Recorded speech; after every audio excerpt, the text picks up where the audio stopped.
안녕하세요. 네, 반갑습니다. 네, 박사님 오늘 어떤 주제로 얘기를 해볼까요? 네, 오늘은 귀농에 집중하라라는 주제로 이제는 전원 시대를 네. 분석해 보겠습니다. 네.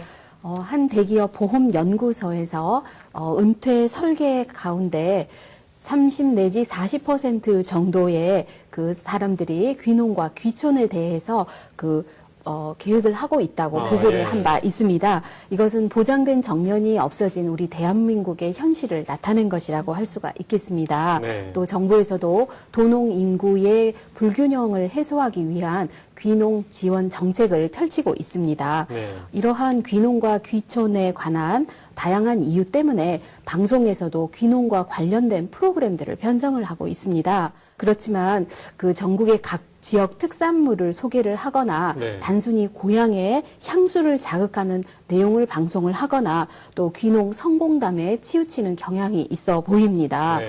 귀농과 관련해서 준비와 또 정착까지의 과정, 네. 그리고 또 귀농의 현실적인 장점과 단점들을 균형 있게 소개하고 있는 프로그램은 거의 없다고 하겠습니다. 네, 이제 3월 7일 방송분을 보더라도요. 네. 섬진강의 그 자연의 전원의 선물이라는 코너에서요. 네. 제첩국이라든지 또는 그 벚꿀이라든지 녹차로 만든 부각을 먹을거리 위주로 해서 이렇게 소개를 하고 있었고요. 네. 다음 코너 역시도 사천의 그 전통주를 체험하는 내용을 보여줌으로 인해서 마치 팔도 먹거리를 소개하는 것과 같은 그런 인상을 주었습니다. 네. 농어촌 정보 프로그램으로서 귀농이라는 주제를 위주로 프로그램을 이끌어 나가야 하는데요.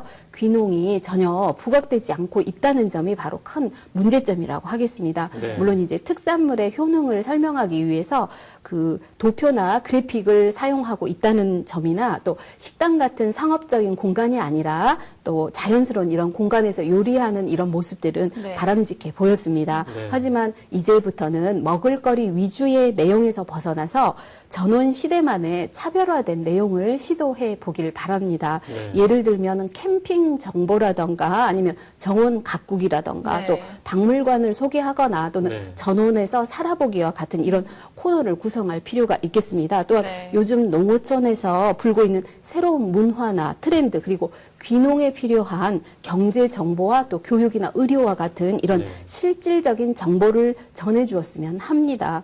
귀농에 대한 새로운 정보를 개발하고 또 새로운 노하우를 보여줘야지 이 프로그램에 대한 관심을 더 이끌어낼 수 있지 않나 이런 생각이 듭니다. 네. 네, 예를 들면요.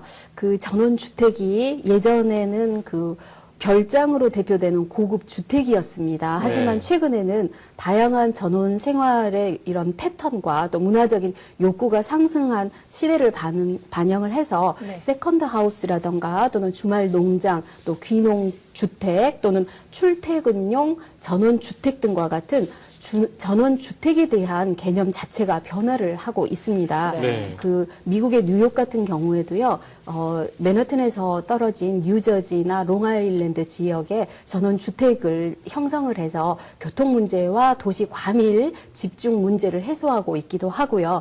또 네. 일본이나 독일 같은 경우에도 풍력을 사용하거나 에너지를 절약하는 그런 캠페인을 벌이고 있기도 합니다. 네. 이와 같이 전원 주택과 환경을 연계한 이러한 내용도 다뤄주면 좋겠다라는 생각이 듭니다. 앞으로는 이제 단순히 흥미 위주로 귀농에 대해서 접근할 것이 아니고요. 네. 귀농을 꿈꾸는 사람들과 또 일반 시청자들에게도 도움이 되는 그 다양한 소개, 다양한 정보 이런 네. 것을 제공해주면 좋겠다라는 생각이 듭니다.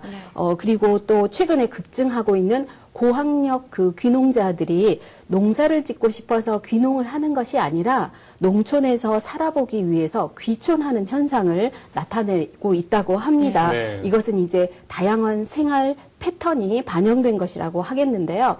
이제는 전원 시대를 통해서도 획일화된 삶에서 벗어나서 귀농을 꿈꾸는 도시인들에게 좀 새롭고 알찬 정보를 제공해 주도록 하고 또 인간미 넘치는 시골의 정서를 좀 제대로 보여주는 제대로 된 귀농정보 프로그램으로 거듭나기를 바랍니다. 네. 네. 그러니까